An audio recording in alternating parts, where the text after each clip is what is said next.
Israel फिलिस्तीन के युद्ध को लगभग 10 महीने पूरे हो गए, लेकिन युद्ध थमने का नाम नहीं ले रहा। जिस तरीके से लगातार हमने आपको इजराइल फिलिस्तीन युद्ध की अपडेट्स आपके सामने रखी, सोचिए कितनी भयानक स्थिति में फिलिस्तीन के लोगों को अपने आप को बचाना पड़ रहा था। वहां पर सैन्य हमले हो रहे थे, इसके साथ साथ वहां पर मस्जिद, स्कूल, अस्पतालों को भी निशाना बनाया जा रहा था। सोचिए 2024 आ गया है और लगभग 10 महीने पूरे हो गए। अक्टूबर से युद्ध शुरू हुआ था और अभी भी युद्ध पर पूर्ण विराम लगने का कोई नाम नहीं ले रहा। तमाम लोग इसको लेके देश विदेश में इस पर चर्चाएं भी हो रही हैं। यहाँ तक कि इंटरनेशनल कोर्ट ने भी इजराइल के प्रधानमंत्री नेतन्याहू को फटकार लगाते हुए कहा कि अगर युद्ध पर पूर्ण विराम नहीं लगा या युद्ध को नहीं रोकने का काम किया तो कहीं ना कहीं नेतन्याहू को भारी जुर्माने के साथ साथ भारी सजा का भी हिस्सेदार बनना पड़ेगा। सोचिए नेतन्याहू की क्रूरता अपनी चरम सीमा पर है। कोई व्यक्ति इतना कैसे गिर सकता है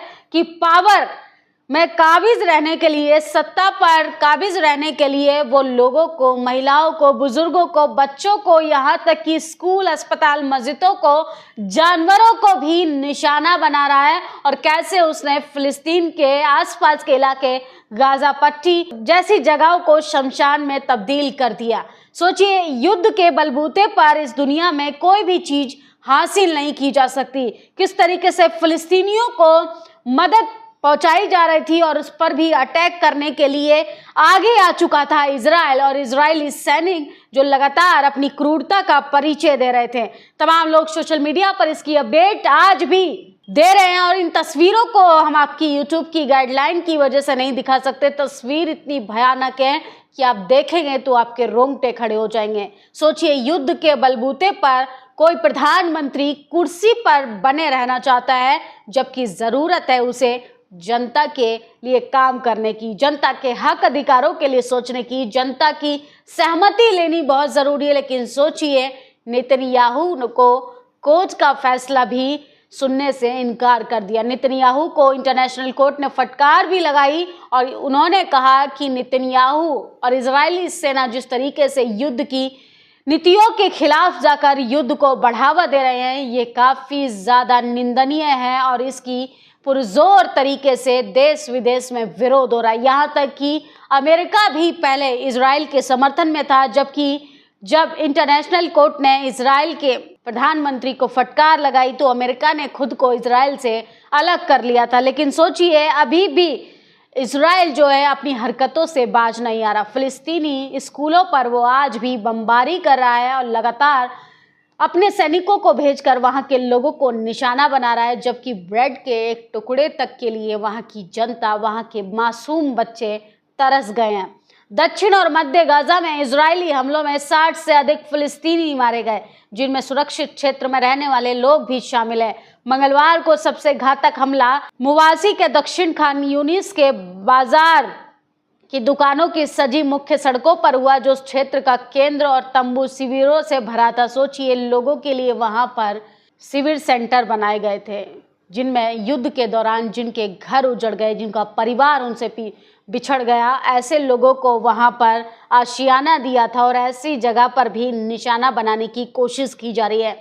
ये ट्वीट देखिए, इस ट्वीट के जरिए बताने की कोशिश की गई है कि कैसे गाजा पट्टी में रह रहे स्पोर्ट्स आर्ट स्कूल्स को निशाना बनाया जा रहा है, जहां पर एक खुशहाल तस्वीर, लगभग दैनिक घटना पिछले 10 सालों में सहित कम से कम 8 स्कूल प्रभावित हुए हैं। युद्ध में गाजा में लड़कियों और स्कूलों में उनका बचपन छीन लिया गया है। संघर्ष के किसी भी पक्ष द्वारा स्कूलों का उपयोग किसी भी लड़ाई, सैन्य उद्देश्यों के लिए नहीं किया जाना चाहिए, लेकिन इजराइल जो है वो युद्ध के नियमों की भी धज्जियां उड़ा रहा है। स्कूलों को निशाना बना रहा है, अस्पतालों को निशाना बना रहा है, यहाँ तक कि मदरसे, सिविल सेंटर, जहाँ पे लोग सब कुछ खोने के बाद सिर्फ अपने छत पर एक आशियाना ढूंढने के लिए सिर्फ अपने आप को जिंदा रखे हुए हैं। सोचिए ऐसे सिविल सेंटरों पर भी हमला किया जा रहा है। ये काफ़ी ज़्यादा चिंता का विषय है और इजराइल का जब इतिहास लिखा जाएगा तो खून की स्याही से नेतन्याहू का किरदार जो है वो रंगा होगा। इस बहादुर फिलिस्तीनी महिला ने हाल में ही अपने 4 बेटों को खो दिया। वह अपने चौथे बेटे के अंतिम संस्कार में शामिल होता उसके परिवारों का कोई भी सदस्य नहीं बचा। सोचिए किस तरीके से भयावह घटनाएं लगातार हो रही हैं और नेतन्याहू को ये लगता था कि एक युद्ध के बलबूते पर आपको सब कुछ हासिल किया जा सकता है, जबकि लड़ाई से, नफरत से, हिंसा से कोई भी चीज़ स्थिर नहीं पाई जा सकती है, भले ही वो सत्ता की कुर्सी क्यों ना रहे। अमेरिकी रैपर मैकलमोर ने काउबॉय म्यूजिक फेस्टिवल में अपने प्रदर्शन के दौरान फिलिस्तीनी झंडा लहराया। मैकलेमोर नरसंहार के खिलाफ खड़ा हुआ था। सोचिए जिस तरीके से वहां पर लोगों को निशाना बनाया जा रहा है, उसके खिलाफ अमेरिका के तमाम लोग आगे आकर, इसके साथ साथ कनाडा फिलिस्तीन के समर्थन में आगे आ चुका है। यहाँ तक कि रूस भी फिलिस्तीन के समर्थन में आगे आकर इजराइल के खिलाफ बगावत करने के लिए अपना झंडा उठाने के लिए तैयार हो गया। अगर यजीद और यहूदी जिंदा है तो कबीला कैसे ईमान और सब्र वाले भी जिंदा हैं। यजीद भी चाहता है कि इस्लाम मिट जाए और यहूद भी चाहता है, लेकिन आज भी फिलिस्तीनियों के ईमान को देखकर लोग दीन इस्लाम तेजी से अपना रहे हैं। तो जिस तरीके से लगातार फिलिस्तीनियों को निशाना बनाया जा रहा है, सोशल मीडिया पर तस्वीरों का जनसैलाब आ गया है। सोचिए इन तस्वीरों से नेतन्याहू की पोल खुल गई है। वो इजरायली प्रधानमंत्री जो लगातार अपने पावर का, अपने वर्चस्व का डंका बजाता था, उस डंके का ढोल जो है वो फट चुका है। यहीद ने करबला में मासूम अली असगर को शहीद कर दिया। इस दौर में यहूद मासूम फिलिस्तीनियों को शहीद कराया। फिलिस्तीन नहीं जा सकते, लेकिन सोशल मीडिया पर जुल्म के खिलाफ तो लड़ सकते हैं। यजीद ने करबला में पानी रोक दिया था। इस दौर के यजीदी यहूदियों ने फिलिस्तीन में पानी रोका था, लेकिन मिट गए, मिट जाएंगे, पर मिट रहे हैं इस्लाम को मिटाने वाले। तो लगातार लोग जो हैं वो पीने के पानी को लेके भी सवाल खड़ा कर रहे हैं कि फ़िलिस्तीनी बच्चों को, गाज़ा पट्टी में रह रहे निवासियों को पीने का पानी भी नसीब नहीं हो रहा। एक क्रूर दृश्य, आपने ऐसा कभी नहीं देखा होगा कि एक इजरायली सैनिक ने एक बच्चे को मार डाला। जैसे ही वह सांसें छोड़ता, वह उसे गाली देता, वह और दुनिया इस यहूद आतंकवाद का बचाव करती रही। गाज़ा युद्ध क्षेत्र पर एक और नया विस्फोटक वीडियो जारी हुआ है।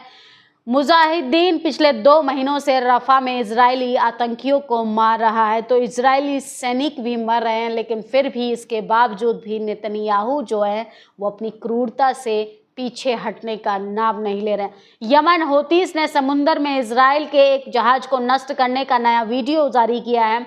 यमन के हौती समूह का दावा है कि पिछले 9 महीनों में 170 से अधिक अमेरिकी, इजरायली, ब्रिटिश जहाज़ों को निशाना बनाया गया है। मुजाहिदीन ने गाज़ा युद्ध क्षेत्र में इजरायली सैन्य वाहनों पर कब्जा कर लिया। इस वीडियो में एक इजरायली सैनिक वाहनों को देखा जा रहा है, जिसे शुजाया युद्ध क्षेत्र में मुजाहिदीन को नष्ट कर दिया था। इजरायली सैनिक गाड़ी छोड़कर भाग गए। सोचिए किस तरीके से इजरायली सैनिकों को भी मुंह तोड़ जवाब मिल रहा है, लेकिन सोचिए फिलिस्तीन के नागरिकों की दाद देनी पड़ेगी कि युद्ध में उनका सब कुछ उजड़ गया, उनका शहर तक शमशान घाट में तब्दील हो गया, लेकिन वो अभी भी अपने वजूद के लिए, अपनी आज़ादी के लिए लगातार संघर्ष करें। फिलिस्तीनी आज भी करबला जैसे सब्र रखते हैं, अपना बच्चा, अपना परिवार खोने के बाद भी अल्लाह पर भरोसा रखते हैं। इजराइल के पास लड़ने के लिए टैंक खत्म हो गए हैं। गाज़ा युद्ध में कम से कम 500 इजरायली टैंक नष्ट हो गए। एक इजरायली सैन्य अधिकारी का कबूलनामा। इजराइल के 3000 टैंक और सैन्य वाहन नष्ट हो चुके हैं। इजरायली अखबार हाथरेस के मुताबिक इजराइल को अब मुंह तोड़ जवाब मिलने लगा है और देश भर में मुर्दाबाद मुर्दाबाद इजराइल के नारे लग रहे हैं। श्रीनगर कश्मीर में आतंकी नेतन्याहू के पोस्टर कदमों तले रौंदे जा रहे हैं। सोचिए जब आप क्रूरता पर उतर आते हैं तो आपका दुनिया भर में विरोध होता है।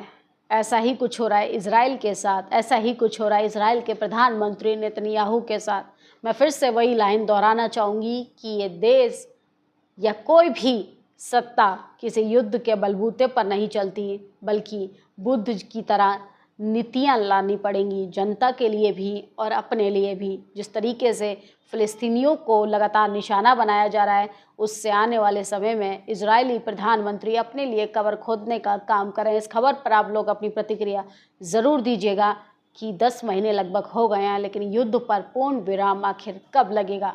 क्या हम सत्ता के लालच में इतने खूंखार होते जा रहे हैं कि हम इंसानों के खून के प्यासे हो गए हैं? आप लोग ज़रूर अपनी राय दीजिएगा। शुक्रिया। नेशनल दस्तक की आपसे गुजारिश है कि अगर इसको बचाना चाहते हैं तो नेशनल दस्तक को सब्सक्राइब करने के लिए रेड कलर के सब्सक्राइब बटन को दबाएं, फिर बेल आइकन की घंटी दबाएं। नेशनल दस्तक को बचाने के लिए बहुत ज़रूरी है कि हर खबर को शेयर करें, लाइक करें, कमेंट जरूर करें।